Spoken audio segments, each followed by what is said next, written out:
मित्रांनो, ही 4 वर्षापूर्वी लावलेली कोकण श्रीवर्धनी कोकण कृषी विद्यापीठाने विकसित केलेली ही सुपारीचं हे रोप हे बघा.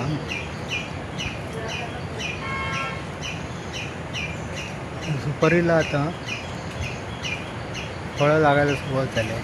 हे बघा, ही पहिली पोळ आली, त्या बाजूला इकडे बघा ही दुसरी पोळ आहे, ही तिसरी आहे, चौथी त्या बाजूला आहे, ही बघा इथे पाचवी आहे. प्रत्येक पानाला एक एक पोळ येते.